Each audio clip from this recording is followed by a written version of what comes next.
হযরত ইব্রাহিম আলাইহিস সালাতু ওয়াস সালাম যেই মাত্র আল্লাহর নাম ধরে আওয়াজ দিলেন, আল্লাহর পয়গম্বর, আল্লাহর প্রেমিক হযরত ইব্রাহিম আলাইহিস সালাতু ওয়াস সালামের চট করে ঘুমটা ভেঙে গেল। জুড়ে বলি সুবহানাল্লাহ। হায় হায়, কিয়ামত হয়ে গেল নাকি? এত মধুর আওয়াজ করে কোন মানুষ আমার আল্লাহর নাম নিয়েছে? ওই মানুষকে আমি ইব্রাহিম দেখতে চাই। বাইরারে জিবরিল আমিন আবার আল্লাহর নাম ধরে যেমনি বললেন আল্লাহু আকবার, আল্লাহু আকবার, যেই মাত্র হযরত জিবরিল আলাইহিস সালাতু ওয়াস সালাম এই ধ্বনি দিয়ে যখন আল্লাহকে ডাক দিলেন, সঙ্গে সঙ্গে ইব্রাহিম ঘর থেকে বাহির হইয়া পাগলের মতো ওই ব্যক্তিকে খোঁজাখুঁজি আরম্ভ করলেন। জোরে বলে সুবহানাল্লাহ।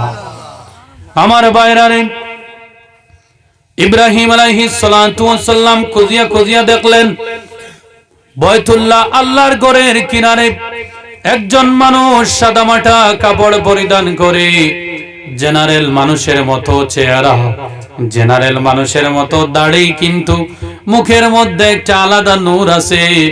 ওই মানুষ আল্লাহর নাম ধরে ধরে ডাক দিতেছে। হযরত ইব্রাহিম ওই মানুষের নিকটে গেলেন, গিয়া বললেন, ভাই একটু আগে দুইবার তুমি কি আমার আল্লাহর নামে আওয়াজ দিয়েছিলে? জুড়ে বলি সুবহানাল্লাহ। বাইরারে আমার আল্লাহ রাব্বুল আলামিনকে যারা ভালোবাসেন, 10 জন একাই কাফি 10 লক্ষ মানুষের সম্মুখে। যেমন মতো বদরের ময়দানে দয়াল নবীজির সাহাবায়ে কেরাম 313 জন ছিলেন, আর অপোজিট বেঈমানেরা ছিলেন 1000 জন। 313 জন আর 1000 জন সম্মুখে বাইরারে আমার যুদ্ধ শুরু হয়ে গেল।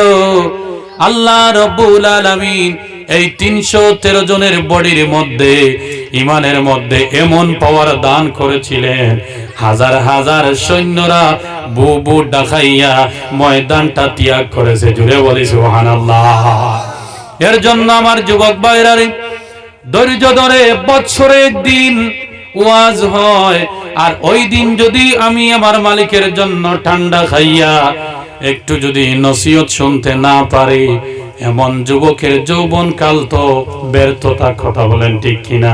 আল্লাহ তোমাদেরকে যে এখন পর্যন্ত বসাইয়াছে, আল্লাহর দরবারে দোয়া করি, আমি মুসাফির মানুষ, আল্লাহ আমার যুবক ভাইদেরকে তুমি রিজেক রুটির লক্ষ লক্ষ দরজা খুলিয়া দাও। জুড়ে বলি আমিন। আল্লাহ আমার যুবক ভাইদেরকে তুমি মক্কা মদিনা নিয়ে যাইও। জুড়ে বলি আমিন। আল্লাহ আমার যুবক ভাইদেরকে তুমি ফজরের জমাতি বানাইও। জুড়ে বলি আমিন। আল্লাহ এই সমাজের যুবক ভাইদেরকে তুমি আল্লাহ বাসস্ট্যান্ডের সাহেব কিবলা, টান্টোর সাহেব কিবলা, শিলচরি সাহেব কিবলা, বদরপুরি বাগপুরি সাহেব কিবলাদের মতো আল্লাহ তুমি যোগ্য ব্যক্তি বানাইয়া নিও। জুড়ে বলি আমিন। আমার ভাইরারে বলতেছিলাম, আপনি অ্যাকচুয়ালি আমি ওই তো গেছেন কি মনে করব। জুড়ে বলি মাশাআল্লাহ। বাইরারে একটু লক্ষ্য করেন, ও আমার মুসলমান বাইরারে, আল্লাহ রাব্বুল আলামিনের পয়গম্বর ইব্রাহিম আলাইহিস সালাতু ওয়াস সালাম জিবরিল আমিনের নিকটে গেলেন, গিয়া বললেন, জিবরাইল ও ভাই তুমি কি আল্লাহর নাম নিয়ে ডাক দিয়েছো? জিবরিল আমিন বললেন, ও ইব্রাহিম তুমি বুঝি নবী জমানার? ঠিক শুনতে পেরেছো, ধরতে পেরেছো, আমি আল্লাহর নাম নিয়ে আল্লাহকে ডাক দিয়েছি। জিবরিল আমিন এই কথা বলার সঙ্গে সঙ্গে ইব্রাহিম তো ওনার পরিচয় জানে না। ইব্রাহিম বললেন, ও জিবরিল ইব্রাহিম বললেন, ভাই আমি তোমার কাছে পায়ে ধরি, হাতে ধরি, একটা বার যদি আবার তুমি আল্লাহর নাম নিয়ে যদি ডাক দিতা, আমার কলিজার মধ্যে তৃপ্তিটা মিঠাইয়া নিতাম। জুড়ে বলি সুবহানাল্লাহ। কিন্তু জিবরিল তো এসেছেন ইব্রাহিমকে পরীক্ষা করার জন্য। জুড়ে বলি সুবহানাল্লাহ। ও আমার বাইরারে, সঙ্গে সঙ্গে ছদ্মবেশ জিবরিলের ধারণ করা, মানুষের বেশ ধারণ করা। জিবরিল বললেন, ইব্রাহিম না না, আমার যখন মনের মধ্যে ওয়ামা ছিল তখন আমি আমার আল্লাহকে ডাক দিয়েছি। আমি যদি তোমার জন্য আল্লাহকে ডাক দিতে হয়, আমি যদি ডাক দেই তাহলে আমাকে কি দিবা? জুড়ে বলি সুবহানাল্লাহ। পরীক্ষা আরম্ভ হয়ে গেল বাইরারে। হযরত ইব্রাহিম বললেন, ও ভাই আমার, তুমি কি চাও এত সুন্দর এত মধুর আওয়াজ দিয়ে? তুমি যে আমার আল্লাহর নাম নিয়েছো, আমি আমার জীবনের সব কিছু দান করে দিতে পারি। জিবরিল মনে মনে ভাবলেন, খাইছে প্রথম নম্বরে দেখি ছক্কা মেরে নিয়েছেন ইব্রাহিম। জুড়ে বলি সুবহানাল্লাহ। বাইরারে আমার, জিবরিল বললেন, তোমার কাছে তো আমি জানি কয়েকশো বকরি আছে। ওই কয়েক হাজার বকরি ছিল ইব্রাহিমের। ইব্রাহিম আলাইহিস সালামকে বললেন, ও জমানার পয়গম্বর, আল্লাহর নাম নিতে পারি তোমার জন্য, তোমাকে শোনানোর জন্য। তুমি যদি তোমার হাজার হাজার বকরির পালা থেকে আমাকে যদি আধা হিস্সা, হাফ হিস্সা যদি আমার নাম করে দিতে পারো, তাহলে আমি আল্লাহর একবার নাম শোনাইব। জুড়ে বলি সুবহানাল্লাহ। ইব্রাহিম আলাইহিস সালাম বললেন, মাত্র তুমি আধা হিস্সা চেয়েছো, যাও দিলাম। জুড়ে বলি সুবহানাল্লাহ। ও আমার ভাইরা রে, ইব্রাহিম আলাইহিস সালাম বললেন, ভাই আমার বকরির পালা থেকে হাফ হিস্সা, আধা অর্ধ হিস্সা তোমাকে দিয়ে দিলাম। আর দেরি কইরো না, তুমি আমার আল্লাহর একটাবার নাম নিয়েও আমার কলিজার মধ্যে আগুন লেগে গিয়েছে, জলের মতো তৃপ্তি। আমি তোমার কণ্ঠে আল্লাহর নাম শুনতে চাই। জুড়ে বলি সুবহানাল্লাহ। এই যে আমার যুবক ভাইরা, আলিম উলামাদের কণ্ঠে আল্লাহ রাব্বুল আলামিনের কোরআন আল কারীমের তাফসীর শুনতেছে, আল্লাহ রাব্বুল আলামিনের বাণীগুলা ব্যাখ্যা শুনতেছো যুবক ভাইরা রে, এটা কিন্তু বিফল যাবে না। আল্লাহ হলেন ইন্নাহু হুয়াস সামিউম বাসীর। আল্লাহ রাব্বুল আলামিন সবকিছু শুনেন, সবকিছু দেখেন। যুবক ভাই, এই মাহফিলের দিকে যদি একবার মায়ার নজর দিয়া যদি তাকায়, আর ওই তাকাইবার মধ্যে যদি আপনিও তাকেন আমিও থাকি, জীবনটা দৈন্য সাকসেস হইয়া যাইবে। এর জন্য একটু ধৈর্য ধরে শুনেন, আমিও শেষ করে দিব। বাইরারে আমার বলতেছিলাম, ইব্রাহিম আলাইহিস সালাম বললেন, ও জিবরিল, ও ভাই তুমি আর দেরি কইরো না, তুমি তাড়াতাড়ি আল্লাহর নামটা নেও। যেই সময় হযরত জিবরিল আল্লাহু আকবার বলে আযান দিলেন, হযরত ইব্রাহিমের ইশকের ঢেউয়ের কারণে জমিনের মধ্যে বেহুশ হয়ে পড়ে গেলেন। জুড়ে বলে সুবহানাল্লাহ। কতই না ভালোবাসতেন বাইরারে আমার। হযরত জিবরিল আবার পানি ছিটা দিলেন ইব্রাহিমের উপরে। আবার ইব্রাহিম আলাইহিস সালাম জাগ্রত হইয়া বললেন, জমিনে কতবার আল্লাহর নাম নিয়েছি, কতবার শুনেছি, কিন্তু এত মধুর আওয়াজে, এত ইশকওয়ালা আওয়াজে শুনি নাই। তুমি যদি আরো একটা বার আল্লাহর নামটা তুমি শুনাইতাই। জুড়ে বলে সুবহানাল্লাহ। শেষ করিতাম নি জি তে তুরা মাতুই না গানে শেষ করি লাইতাম নি। আমি এখনো আবার টপিকের মাঝে গেছি না, পরে মানুষে কইবা হুজুরে আইয়া খালি আন্দু মাতিত্রা আন্দুলিয়তা। জমিনের মধ্যে দান লাগানোর আগে মই দেওয়ার দরকার আছে না নাই? যুবকের ভিতরে কোরআনের আওয়াজগুলা পৌঁছানোর আগে ওই যুবকের দিলটাকে আল্লাহর পয়গম্বরদের কথা শুনাইয়া নরম করার দরকার আছে না নাই? বাইরারে, এর জন্য বলতেছি কত মধুর বিষয়। হযরত ইব্রাহিম বললেন, ভাই আমার, আরো একটি বার তুমি আল্লাহর নামটা নেও। জিবরিল বললেন, না, নেওয়া যাবে না। যদি আমি আল্লাহর নাম নিতে হয়, তাহলে তোমার যে বাকি অর্ধ ছাগল ছানা, অর্ধ বকরি রয়েছে, ওই বকরিগুলা যদি আমার নাম করে দাও, তাহলে আমি তোমার আল্লাহর নাম নিতে পারি। জুড়ে বলি সুবহানাল্লাহ। আমার বাইরারে, এই যে বারবার তুমি সুবহানাল্লাহ সুবহানাল্লাহ বলতেছো, তার অর্থটা কি জানেন? বাইরারে, ওয়াজের মধ্যে বসিয়া বসিয়া শুধু যদি ওয়াজ শুনি, কিছুগুলা জিনিস যদি শিখতে পারি না, তাহলে এই ঠান্ডার মধ্যে বসাও কাজে লাগবে না। ঠিক না বেঠিক? এর জন্য অর্থটা আমি জানাইয়া দেই। আপনারা জানেন বাইরারে আমার, আমি কিন্তু একটা ব্যতিক্রমী ধরনের টপিকের মধ্যে ওয়াজ রাখি। ও আমার যুবক ভাইরা, সুবহানাল্লাহ অর্থ হলো সুপারলেস্ট মাই রব্বুল আলামিন, আমার সর্বশক্তিমান আল্লাহ পাক, আল্লাহ পাক, আল্লাহ পবিত্র।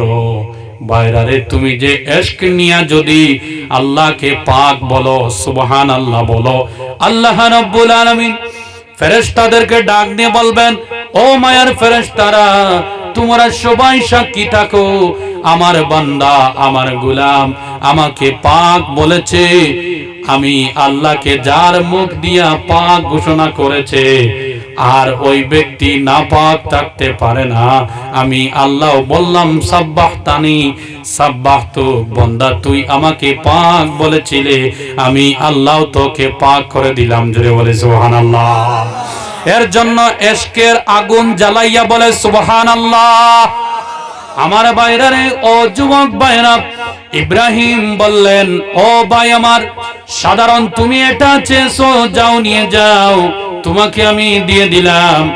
সঙ্গে সঙ্গে জিবরিল মনে মনে ভাবতেছিলেন, এর জন্যই তো আমার আল্লাহ হযরতে ইব্রাহিমের ব্যাপারে আমার কাছে, আমার সাথে কথাবার্তা করেন। জুড়ে বলে সুবহানাল্লাহ। হযরতে ইব্রাহিম আলাইহিস সালাতু ওয়াস সালাম দাঁড়াইয়া রইলেন। ছদ্মবেশে জিবরিল আমিন আল্লাহর নাম নিলেন, আল্লাহু আকবার বলে যখনই তিনি তাকবীর দিলেন, হযরতে ইব্রাহিম মাটির মধ্যে পড়ে গেলেন বেহুশ হইয়া। কত মধুর আওয়াজ ছিল বাইরারে। এর জন্য আপনাদেরকে একটা কথা বলি, আশিকেরা কোরআনের আওয়াজ শুনিয়া, আল্লাহ রাব্বুল আলামিনের জিকির শুনিয়া, দয়াল নবীজির মিলাদ শুনিয়া, দুরূদ শুনিয়া বাড়ির মধ্যে থাকতে পারে না, যত বিশাল গুনাহগার হোক না কেন। যদি আশিক হয়ে থাকে, অন্তত পক্ষে একবার হলেও একটা মুকুট দিয়া যায়, ঠিক না বেটি? যে আমার বাইরারে, যখন জিবরিল আমিন আল্লাহর নাম নিলেন, ইব্রাহিম বেহুশ। হযরতে জিবরিল আমিন পানি ছিটা দিলেন, দেওয়ার পরে ইব্রাহিম আলাইহিস সালাতু ওয়াস সালাম জাগ্রত হইলেন আর বললেন, ভাই দিবার মতো আর কিছু নাই, যদি তুমি একটাবার আল্লাহর নামটা নিতে। জুড়ে বলি সুবহানাল্লাহ। ওই সময় ওই ছদ্মবেশওয়ালা জিবরিল বললেন, জামানার পয়গম্বর, আমি কোনো মানুষ নয়, আমি কোনো মানুষ নয়, আমি হইলাম রূহুল আমিন, ফেরেশতাদের সরদার হযরতে জিবরাইল। আমি এসেছিলাম তোমাকে পরীক্ষা করার জন্য। তুমি তো পরীক্ষার মধ্যে 100তে 100 মার্ক নিয়ে নিয়েছো। জুড়ে বলে সুবহানাল্লাহ। আমার বাইরারে, যুবক বাইরারে, একটু লক্ষ্য করেন, যদি ইব্রাহিম আলাইহিস সালাতু ওয়াস সালাম আল্লাহর নাম শোনার জন্য নিজের জীবনের সব কামাই যদি ব্যয় করে দিতে পারে, আমার যুবক ভাইরারে, তুমিও তো আল্লাহর নাম শোনার জন্য এক রাতের সামান্য ঘুমটিকে তুমি কি হারাম করতে পারো না? ইনশাআল্লাহ পারবো। আমার ভাইরারে, চলেন টপিকের ভিতরে যাই। আমার সাথে পড়েন, আউযু বিল্লাহি মিনাশ শাইতানির রাজিম, বিসমিল্লাহির রহমানির রহিম। কোরআন আল কারীমের মধ্যে একটা হরফ উচ্চারণ করলে কয়টা নাকি? তাহলে এই যে আউযু বিল্লাহ, বিসমিল্লাহ পড়লাম, কত নাকি আল্লাহ রাব্বুল আলামিন আপনাকে আমাকে দিয়েছে। জুড়ে বলে সুবহানাল্লাহ।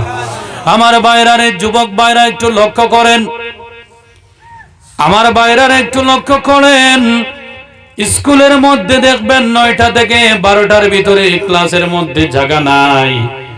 আবার 7 নম্বর পিরিয়ডের সময় ডেস্ক সব খালি হইয়া যায়, শুধু ফার্স্ট ডিভিশন, সেকেন্ড ডিভিশনের ছাত্ররা বইসা থাকেন। কথা বলেন ঠিক কিনা?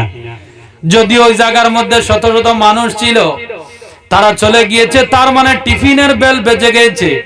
আপনারা বসে আছেন, ফার্স্ট ডিভিশন মেরে দেবেন। তাহাজ্জুদের সময় যদি আল্লাহর কাছে যদি হৃদয় থেকে সব সমস্যাগুলা বলে দিতে পারো, আমার আল্লাহ এত কঠিন নয়, আমার আল্লাহ নরম। কেমন নরম? যে আল্লাহ তোমাকে তোমার মা বাবার চাইতে লক্ষ গুণ ভালোবাসে। জুড়ে বলে সুবহানাল্লাহ। আমার ভাইরারে, যে আল্লাহ, একটু লক্ষ্য করেন, আল্লাহ রাব্বুল আলামিনের মহব্বতের 99 ভাগের 1 ভাগকে লক্ষ লক্ষ ভাগ করে একটা ভাগ দুনিয়ার মধ্যে দিয়েছেন, যার কারণে মা তার কলিজার ছেলের জন্য মেয়ের জন্য কাঁদে। বাইরে উপর থেকে চিল যদি চলে আসে, মুরগির ডানা এইভাবে ছড়াইয়া দিয়ে ছানাগুলা ভিতরে নিয়ে আনে। আমার বাইরারে, যদি ওই গ্রামের মধ্যে গরুর একটা বাছুর থাকে, একটা যদি ছোট বাচ্চা থাকে, আর গরুটা যদি ঘাস খাইয়া খাইয়াও জায়গার মধ্যে ডাক দে, 2 গ্রাম 3 গ্রাম সেট করিয়া দৌড়াইয়া দৌড়াইয়া আসে কি আসে না? আমার বাইরারে, পৃথিবীর মধ্যে আসসালামু আলাইকুম নারায়ে তাকবীর হয় নাই, আশিকের আওয়াজ লাগাইয়া নারায়ে তাকবীর, নারায়ে রিসালাত। হযরত মাওলানা কারি আব্দুল বাসিত সাহেব জিন্দাবাদ, শাহজাদায় টানটু জিন্দাবাদ, সিলসিলায় টানটু জিন্দাবাদ। আহলান সাহলান, আহলান সাহলান। বাইরে আমার হুজুর যেহেতু চলে এসেছেন, বেশ সময় নষ্ট করব না। কমিটির কোন একজন ভাই আমার সাথে যোগাযোগ করো, কারণ আমি বেয়াদবি করে কথা বলি না। আমার বাইরে বলতেছিলাম, পৃথিবীর মধ্যে লক্ষ লক্ষ মানুষ আছে, পৃথিবীর মধ্যে হাজার হাজার মখলুকাত আছে, 18,000 মখলুকাত, লক্ষ লক্ষ সৃষ্টিকুল।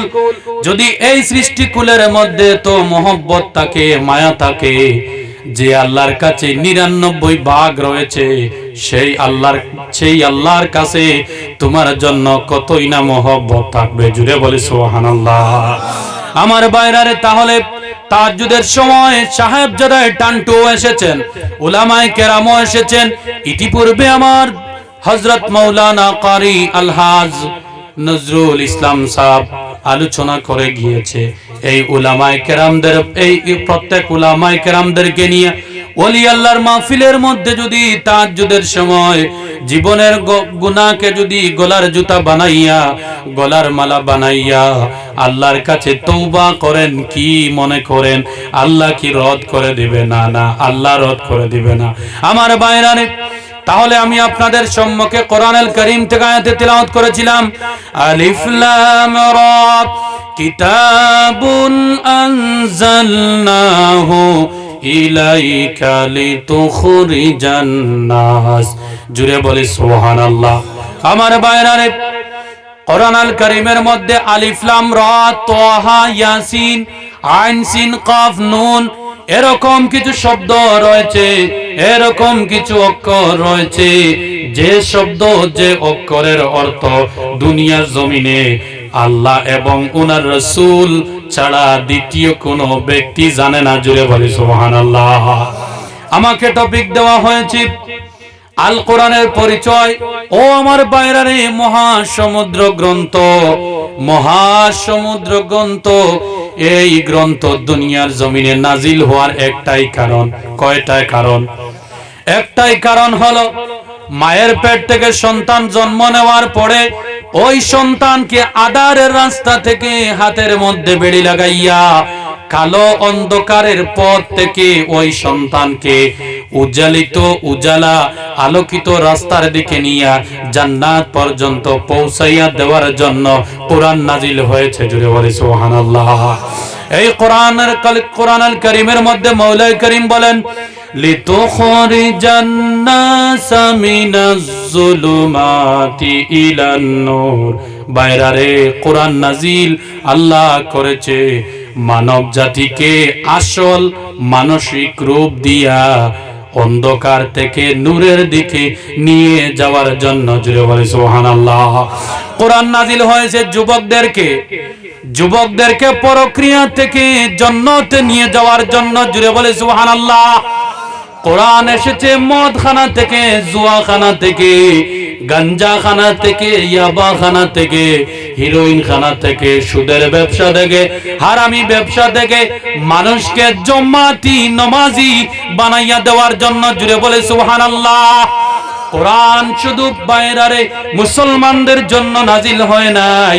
কোরআন শুধু মুসলমানদের ধর্মীয় কিতাব নয়, ও মুসলমান ভাইরারে, ধর্মীয় কিতাব দ্যাট মিন্স সীমিত একটা কিতাব, কিন্তু তোমার কোরআন সীমিত নয়, অসীম। জুড়ে বলে সুবহানাল্লাহ।